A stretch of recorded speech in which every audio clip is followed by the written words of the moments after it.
Assalamualaikum warahmatullahi wabarakatuh. Di sini kami kelompok 5 akan mempresentasikan tugas presentasi Bahasa Indonesia Pidato. Di sini saya Mutiara Kesya Husna Kamil, sebelah saya Fitra Fiansa. Saya Muhammad Lexi. Saya Muhammad Rafa Rasmudi. Saya Muhammad Abdul Ramadan.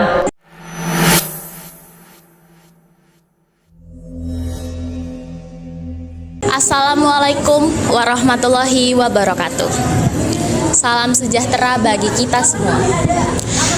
Teman-teman yang saya hormati, marilah kita panjatkan puji syukur kepada Tuhan Yang Maha Esa atas segala karunia, nikmat, dan kesehatan yang senantiasa diberikan olehnya. Pada kesempatan kali ini, saya ingin menyampaikan sebuah pidato penjelasan tentang sebuah peristiwa besar yang belakangan ini mencuat di atas panggung dunia, yaitu aksi militer yang dilakukan oleh Amerika Serikat terhadap Republik Bolivar, Venezuela. Peristiwa ini bukan sekedar berita internasional biasa, tetapi termasuk salah satu tindakan paling kontroversial dan berdampak luas dalam beberapa tahun terakhir.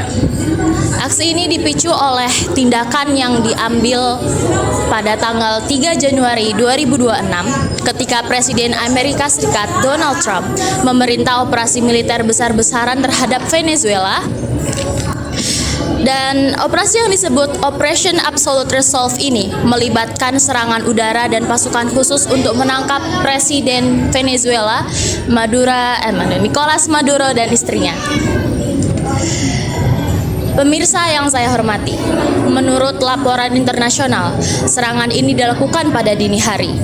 Ratusan pesawat militer, termasuk jet tempur, helikopter khusus, dan drone, dilaporkan menghantam beberapa target di sekitar ibu kota Caracas dan lokasi lainnya. Tujuan utama operasi ini adalah menangkap Presiden Maduro beserta pasukannya, yang kemudian dibawa keluar dari negara tersebut. Pemerintah Amerika Serikat bahkan menyatakan bahwa Maduro dan istrinya telah berada dalam tahanan Amerika dan akan dihadapkan pada tuduhan yang serius, termasuk terkait narkotika dan kejahatan internasional lainnya. Namun, langkah ini segera memicu reaksi keras dari berbagai negara di dunia. Banyak pihak mengecam tindakan Amerika Serikat karena dianggap melanggar kedaulatan perserikatan bangsa-bangsa. Rusia dan sejumlah negara lainnya menilai bahwa tindakan ini dapat menciptakan presiden berbahaya dan mengganggu stabilitas global. Negara-negara Eropa dan Amerika Latin pun menyuruhkan agar konflik ini diselesaikan melalui jalur diplomasi. Teman-teman sekalian, tidak hanya di tingkat internasional, kritik juga muncul di dalam negeri Amerika sendiri. Sejumlah anggota parlemen menyatakan legalitas tindakan Presiden Trump yang dinilai dilakukan tanpa persetujuan anggota parlemen lain dari Kongres. Mereka khawatir langkah tersebut dapat memperluas kritik dan melampaui batas kewenangan konstitusional. Dampak dari aksi militer ini juga terasa.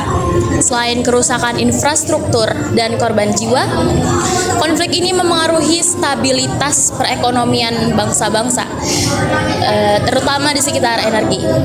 Venezuela dikenal sebagai salah satu negara dengan cadangan minyak terbesar di dunia, sehingga ketegangan ini turut memengaruhi harga minyak internasional.